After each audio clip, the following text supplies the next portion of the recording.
Some receivers put up numbers. Some just get the job done, giving their team what it needs when it needed most. In St. Louis during the 2000s, Rams fans were blessed with two such receivers. One was Isaac Bruce. The other was a perfect complement to him. He was equal part explosive, precise, and reliable. And like Bruce, equally deserving of a gold jacket. I'm Steven Jackson, and in this episode of Legends, we look at Torry Holt, the quiet leader and route-running machine who turned consistency into greatness.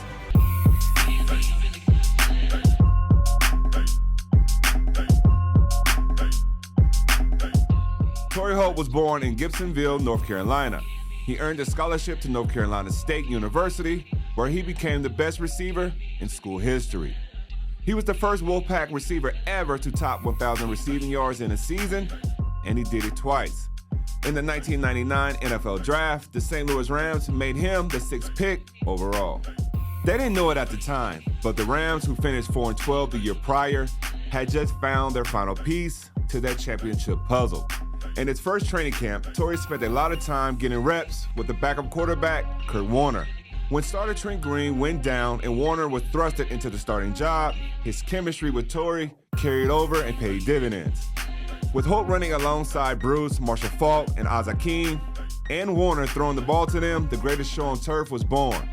Holt scored a touchdown in each of the first 2 games of his rookie season.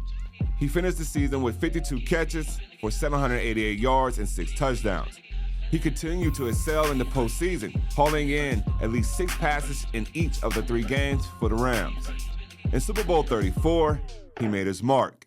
The Rams' defense was shutting out Tennessee's offense, but the Rams needed a spark. Torry provided it, capping their first drive of the second half with the first touchdown of the game to put them up 16-0. The Rams went on to win their first championship, and Holt walked off the field a champion in year 1. From 1999 through the mid-2000s, the Rams' offense was unlike anything the NFL had seen. And Holt was at the center of a unit that shattered records and redefined offensive football.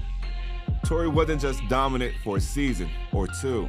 He stacked greatness year after year.